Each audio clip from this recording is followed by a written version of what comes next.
నిన్నటి సంఘటన తెలుసు.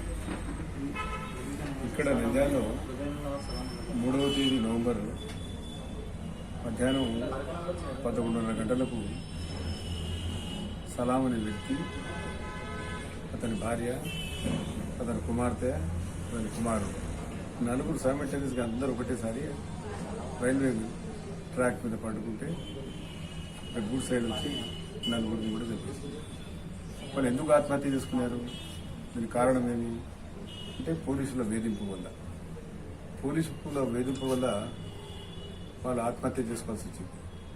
గతంలో అతని మీద బంగారు చోరీ కేసు పెట్టారు. ఇన్వెస్టిగేషన్ చేసి ఇబ్బంది పెట్టి వాడి ప్రాపర్టీ అంతా అమ్మేసి వాడు ఎంతో ఎంతో పాపం మా భార్య మీద ఉండే పుస్తులు కూడా అమ్మి ఏదో కొంతవరకు చేతులంత వరకు ఇచ్చాడు. అయినా మనని వదలలేదు. దానికి కారణం సబ్ ఇన్స్పెక్టరు, తర్వాత ఇప్పుడు కానిస్టేబుల్ గంగాధర్ అనే అతను. ఆ గంగాధర్ అనే అతను రోజు అతని ఇంటికి పోయి హెరాస్ చేసేవాడు. పోలీస్ స్టేషన్కి రావాలా, అమ్మాయి ఆయన భార్య వేధింపు చేసేది, అమ్మాయికి సెక్సువల్గా వాడు ఇబ్బంది పెట్టేది, నువ్వు స్టేషన్కి వస్తావా లేదా, చాలా దుర్మార్గమైన భాషతో ఉపయోగించేవాడు అమ్మాయి మీద. వాళ్ళు ఏం చేయాలో అర్థం కాలేవాడు. వాళ్ళు కూర్చొని మాట్లాడుకుని వాళ్ళు అందరూ కూర్చొని మాట్లాడుకుని ఏం చేద్దామనేది ఆలోచన చేస్తారు. అంత లోపలనే మళ్ళీ ఏమైంది, మళ్ళా 70,000 ఆయన ఆటో వాడు నడుపుతా ఉంటే ఆటోలో కూడా ప్యాసింజర్ లెక్క ఎక్కించి మళ్ళీ 70,000 పోయినాయని చెప్పి అదే వ్యక్తి మీద మళ్ళీ కేసు పెట్టించారు. కేసు పెట్టించిన తర్వాత వాళ్ళు ఆత్మశోభనతో ఏం చేయాలో అర్థం కాక పోలీసుల వేధింపుతో ఆత్మహత్య చేసుకోవడం తప్పనిచ్చి సరైన తప్పనిచ్చి వేరేది లేక వాళ్ళు నలుగురు ఆత్మహత్య చేసుకోవడం జరిగింది. ప్రెసిడెంట్ గారు వస్తే మేము, పార్టీ ప్రెసిడెంట్ గారు, టీఆర్ఎస్ ప్రతాప్ రెడ్డి గారు విలేకరుల సమావేశం పెట్టి డీజీ గారు వచ్చిన మీరు ఎక్కువ చేయండి అని చెప్పి డీజీ గారికి దగ్గర పోయింది. డీజీ గారు, డిఐజీ గారు, ఎస్పీ గారు, ఇంకా ఇద్దరు ఐపీఎస్ ఆఫీసర్లు వచ్చిన న్యాయం జరుగుతుందని చెప్పి అన్నారు. మేము ఒక రిప్రజెంటేషన్ తయారు చేసి దీని మీద సిబిసి రెడ్డి గారు సిబిఐ ఎంక్వైరీ చేయండి, న్యాయం జరుగుతుంది, లేకుంటే మేము మ్యాజిస్ట్రేట్ కాకుండా జడ్జి వల్ల సిట్టింగ్ జడ్జితో మీరు ఎంక్వైరీ చేయమని చెప్పారు. వాళ్ళు అక్కడ ఏం చెప్పారు, మాకు వాళ్ళందరూ సస్పెండ్ చేస్తాం, జైలు కూడా పంపుతామన్నారు. జైలు పోతే శిక్ష పడుతుంది, వారికి ఉద్యోగం పోతుందని చెప్పి పోలీసుల డ్రామా ఆడి సస్పెన్షన్ అటనే పెట్టి వాళ్ళు జైలు పంపకుండా వాళ్ళు మేనేజ్ చేసి ఈరోజు బెయిల్ 24 గంటలు కాదు 15 గంటలు ఫుడ్ ప్యాకెట్ కొట్టుకుని కానీ మట్టికాడి నుండి కానీ బెయిల్ వాడు కనీసం 3-4 రోజులు పోలీసులు వదిలేదు. అలాంటిది బెయిలు 15 గంటల లోపల బెయిల్ వచ్చేదాన్ని. వాళ్ళు బెయిల్ రాడి కార్యని పనికి మాల సెక్షన్ పెట్టారు పోలీసులు. ఏదన్నా అటెంప్ట్ మర్డర్ కానీ మర్డర్ కేసు అయినా పెడితే కదా వాళ్ళ మీద సాక్ష్యాలు లేవని చెప్పి సరే చనిపోయినారు. వాళ్ళు చనిపోయిన వాళ్ళు మతపరంగానే మీరు పూడ్చినారా, మతానికి అనుగుణంగా పూడ్చినారా, శవం మీద శవం పెట్టి పూడ్చి పారేసినారు. కనీసం ఎవరికైనా తెలిపినారా? మత ఆచారాలు మత పద్ధతులు ఉంటాయి కదా, దాన్ని కూడా పాటించలేదు.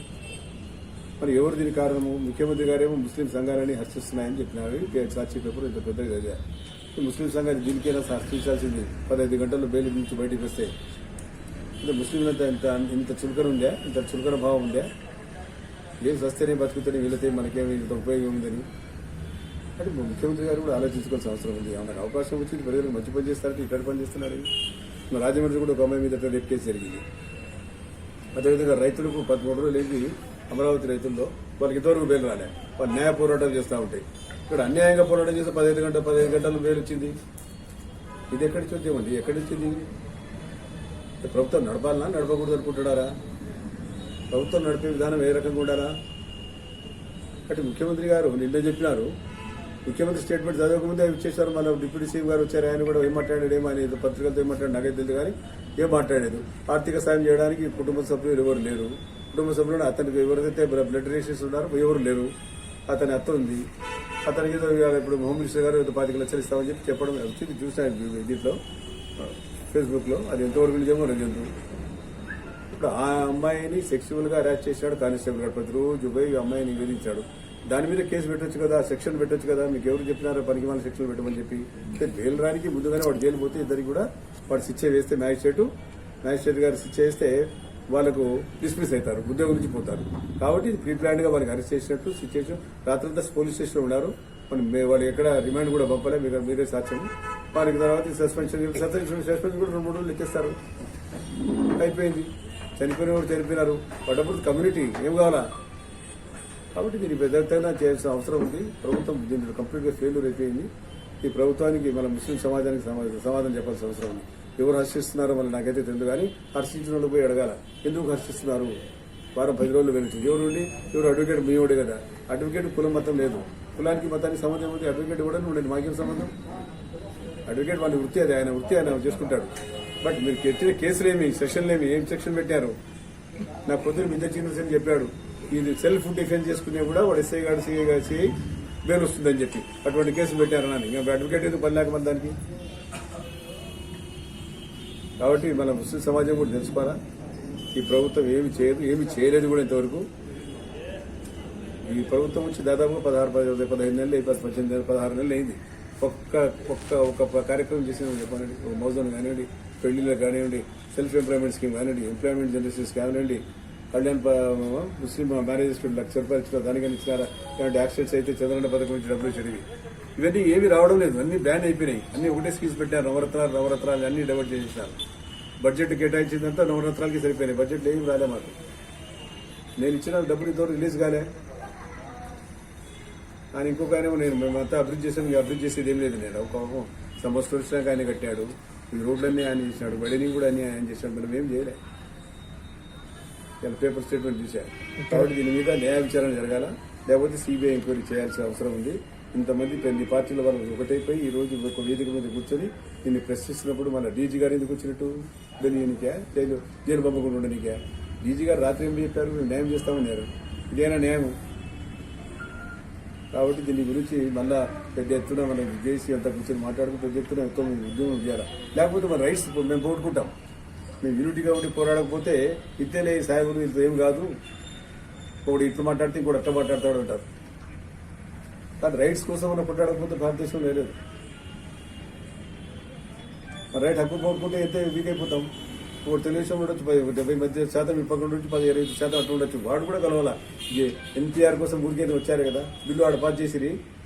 వీడికేమో మేము అసెంబ్లీని పెట్టి వేసి అసెంబ్లీ శాంటిటీ ఉంటుందా, పార్లమెంట్ శాంటిటీ ఉంటుందా దేశంలో?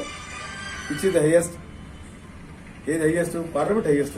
నువ్వు పార్లమెంట్ బిల్లుకి ఏమో పాస్ చేస్తే ఇక్కడికి వచ్చిన అసెంబ్లీ పెట్టి పాస్ చేసి ఏం చేయాలి? అది చెల్లుతుందే? ఇవన్నీ డ్రామాలు ఆడడం అనేది ముస్లింల మొత్తం చాలా తప్పు అని ముఖ్యమంత్రి గారు తెలియజేస్తాను. కాబట్టి దీన్ని మళ్ళా మీరు ఇమీడియట్ గా సిబిఐ ఎంక్వైరీ చేయండి, కాబట్టి జ్యుడిషియల్ ఎంక్వైరీ అని చెప్పి నేను జేసీ తరఫున మరి నాకు సలాం కోసం న్యాయ పోరాట సమితిగా ఏర్పాటై అందరూ కూడా అతనికి న్యాయం జరగాలి. అతను ఆత్మశాంతి కావాలా. అతను ఆత్మశాంతించాలంటే వాళ్ళకి పనిష్మెంట్ కావాలా. ఇట్లా లేకపోతే ఇప్పుడు యూపీ బీహార్ కన్నా అద్భుతంగా ఉన్నట్టే కదా. ఇంతకన్నా ఘోరాలు జరుగుతాయంటే అక్కడికన్నా ఇక్కడ ఘోరాలు ఎక్కువ జరుగుతాయి యూపీ కన్నా. ఇది కళ్ళ కనబడం లేదా? ఉండొచ్చు అభిమానులు కొంతమందికి, మైనార్టీ సోదరులు, మా వాళ్ళు కూడా. అది పార్టీ పరంగా చేసుకోండి. కానీ మతపరంగా వచ్చినప్పుడు ఐక్యంగా లేకపోతే పోరాడకపోతే మీకు ఎవరు కాపాడతాడు? కాబట్టి దీన్ని మరి పెద్ద ఉద్యోగ మరి సలాం ఉద్యమ కమిటీ న్యాయ పోరాటం చేస్తుందని చెప్పి ఇప్పుడు తెలుసు. మా సహాయ సహకారం ఎప్పుడు ఉంటాయి పార్టీ తరఫున. మేము కూడా 24 గంటల వరకు పార్టీ ఉండి న్యాయం జరిగే వరకు పోరాడతామని చెప్పి తెలియజేస్తాం. పోలీస్ అధికారులను, వాళ్ళ ఇంట్లో ఉన్న వైసీపీ నాయకులను అందరినీ న్యాయం చేస్తామని ఒకవైపు రాష్ట్ర ముఖ్యమంత్రి తెలియజేసి వాళ్ళ కోసం స్పెషల్ గా టీములేసి ఐపీఎస్ అధికారులను పంపించి ఈరోజు ఐపీఎస్ అధికారులు ఎవరైతే ముద్దాయిలుగా ఉన్నారో సిఐలు, కానిస్టేబుల్ అందరూ కుమ్మక్కై ప్రజలకు చదువురాని వాళ్ళ ప్రజల ముందు కేసులు రాయడంలో తక్కువ కేసులు రాసి ఇమ్మీడియట్ గా బెయిల్ వచ్చేట్టు చేస్తున్నారు.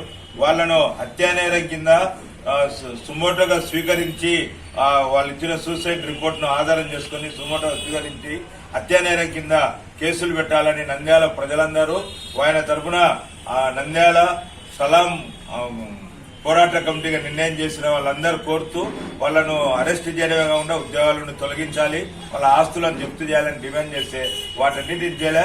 కనీసపు ఏదైనా చిన్న కేసులో తాగిన వానికే సాయంత్రం వరకు బెయిల్ ఇవ్వరు. వీళ్ళ గంటలోనే పోయినారు, బయటికి వచ్చినారు. ఇంత దుర్మార్గమైన పరిస్థితి ఈ రోజు రాష్ట్ర ముఖ్యమంత్రి చేసిన దాన్ని మేము సలాం పోరాట కమిటీగా, సిపిఎం పార్టీగా, ఆవాజ్ కమిటీగా అన్ని విధాలుగా దీన్ని తీవ్రంగా ఖండిస్తున్నాం. రాష్ట్ర ముఖ్యమంత్రి ఈ నంద్యాల ప్రజలకు నోట్లో మట్టేసినాడు, మోసం చేసినారు. వాళ్ళ మంత్రులు వచ్చి వాళ్లతో మాట్లాడి వాళ్ళకి న్యాయం చేస్తారని అన్యాయం చేసినారు. ఆ విధమైన పద్ధతిలో దీన్ని తీవ్రంగా ఖండిస్తూ తీవ్రమైన కార్యక్రమాన్ని రేపటి నుండి చేయబోతున్నామని తెలియజేస్తాం. చాలా నంద్యాల పట్టణ మైనార్టీలను మోసం చేయడము దుర్మార్గమైన చర్య అని చెప్పి మేము సిపిఐ పార్టీకి తెలియజేస్తున్నాము. ఎందుకంటే ఇక్కడ గత 5 రోజుల కిందట ఆత్మహత్య చేసుకున్న కుటుంబానికి న్యాయం జరగాలని చెప్పి వామపక్ష పార్టీలు, అదేవిధంగా ముస్లిం ప్రజా సంఘాలు తీవ్రంగా ఉద్యమం నిర్వహిస్తుంటే దీన్ని ఎట్లా నీరు చల్లాలని చెప్పి స్థానిక ఉన్న అధికార పార్టీ నాయకులు కొంతమంది, అదేవిధంగా ఇక్కడున్న అధికారులు సిఐని, అదేవిధంగా వాళ్ళను మానసికంగా, శారీరకంగా నష్టపరిచి మోసం చేసిన కానిస్టేబుల్ గంగాధర్ను ఏదో తూతు మంత్రంలా బెయిల్ అరెస్టు చేసి బెయిల్ రావడం అనేది ఇది చాలా దుష్టంఘటన. ఇది ఈ రోజు చాలా చీకటి రోజు అని చెప్పి మేము సిపిఐ పార్టీగా భావిస్తున్నాము. ఎందుకంటే వారికి బెయిల్ రావడం అనేది వీళ్ళు చేసే అధికారులు తన పెట్టిన కేసులలో ఏదో పెట్టి కేసులు పెట్టినట్టుగా పెట్టినారు. కానీ వారు కుటుంబము ఆత్మహత్య చేసుకున్నంత నిమిషం కూడా పర్లేదు వీళ్ళకు. అట్లా అరెస్ట్ చేసినారు, ఇట్లా బెయిల్ వచ్చేట్టుగా చేశారు. కాబట్టి మేము ఒకటే చెప్తున్నాము, ఇది ఇంతటితో ఈ అబ్దుల్ సలాం పోరాట కమిటీ ఆధ్వర్యంలో జరగబోయే ఉద్యమం అనేది ఇంకా తీవ్రమవుతుంది. ఇది రాష్ట్ర వ్యాప్తంగా మిగతా పార్టీ నాయకులు కూడా, ఎందుకంటే ఈరోజు తెలుగుదేశం పార్టీ వాళ్ళు, అదేవిధంగా సిపిఐ, సిపిఎం రాష్ట్ర నాయకులు, అదే మిగతా రాష్ట్ర నాయకులు కూడా వీటిపైన పూర్తిగా సీరియస్ ఉన్నారు, స్పందించడం జరుగుతుంది. రేపు నుంచి జరగబోయే ఉద్యమం అనేది ఒక బలోపేతమైంది. దీనికి అందరూ వివిధ ప్రాంతాల నుంచి కూడా తరలించేందుకు కూడా సంసిద్ధంగా ఉన్నాము. నంద్యాల పట్టణంలో పెద్ద ఎత్తున పోరాటానికి కూడా సంసిద్ధంగా ఉన్నామని తెలియజేస్తున్నాం. బయట తీసుకురావడం జరిగింది. దీని మీద ముస్లిం హక్కుల పోరాటం తీవ్రంగా ఖండిస్తున్నాము. ఇదే కాకుండా నంద్యాలలో రేపు జరగబోయే ఉద్యమానికి ఉద్యుతం చేస్తామని, ఖచ్చితంగా అబ్దుల్ సలాం కుటుంబానికి న్యాయం చేకూరేంత వరకు ముస్లిం హక్కుల పోరాటం ముందుండి పోరాడుతుందని ఖచ్చితంగా మేము ఈ సభలో తెలియజేసుకుంటున్నాను. గత మంగళవారం 3వ తేదీన అబ్దుల్ సలాం సూసైడ్ చేసిన విషయం అందరికీ తెలిసినదే. ఇందులో 1 సిఐ సార్ని, అదేవిధంగా గంగాధర్ని, కానిస్టేబుల్ని ఇద్దరిని అరెస్ట్ చేశారు. అరెస్ట్ చేసినామని ఇక్కడ అందరూ సంబరాలు చేసుకుంటారు కొంతమంది మైనార్టీ నాయకులు. ఇంతలోపే బెయిల్ వచ్చేసింది. ఇది నవ్వాలన్నా బాధపడాలన్నా ఇక ఆలోచన మేము ఉన్నాము. ఎందుకంటే ఒక దొంగతనం చేసినా గానీ అలాంటి వ్యక్తులకు 2-3 రోజులు స్టేషన్లో తెప్పించి మళ్ళీ వాళ్ళకి టార్చర్ పెట్టి పంపిస్తారు, తర్వాత బెయిల్ ఇస్తారు. కానీ ఇక్కడ 4 బలైపోయినారు. అలాంటి పెద్ద కేసులో గానీ కేవలం ఒక గంటలోనే బెయిల్ ఇవ్వడం అనేది హాస్యాస్పదంగా ఉంది. ఇది చాలా బాధాకరం కూడా ఉంది. ఏం చెప్పాలో కూడా అర్థం కావడం లేదు. కాబట్టి ఇలాంటి చట్టాలు మన దగ్గర ఉన్నాయి. మాకేం తెలియదు కాబట్టి మైనార్టీలే వీళ్ళకేం చదువు రాదు, మీరు రాసుకుందాంలే కేసులని ఏదో కేసులు రాసుకున్నారు. చట్టాల్లో ఏదో చిన్న కేసులు పెట్టేసినారు. అందులో వాళ్ళు బాగా ఈజీగా బెయిల్ కూడా తీసుకొచ్చేసినారు. ఇలాంటివి అన్యాయము బాగా ఉండడం సరికాదు. కాబట్టి మైనార్టీలకు మీరు చిత్తశుద్ధి మీరు ఉంటే, మీరు ఖచ్చితంగా మైనార్టీలకు న్యాయం చేయాలనుకుంటే మీరు ఇలాంటి వారిని నిజమైన స్థితిలో మీరు న్యాయం చేయాలని మేము ఇక్కడి నుంచి కోరుతున్నాము. లేకపోతే ఇలాంటి ఉద్యమాన్ని ఇంకా మేము ఏదైతే ఎన్ఆర్సీ, ఎన్పిఆర్సీ దాంట్లో ఇలాంటి అయితే మనము ర్యాలీస్ తీసినామో అదే విధంగా ఇక్కడ కూడా ర్యాలీస్ మనం తీసే విధంగా మనం ప్లాన్ చేస్తామని ఇక్కడ నుంచి తెలియజేస్తున్నాము.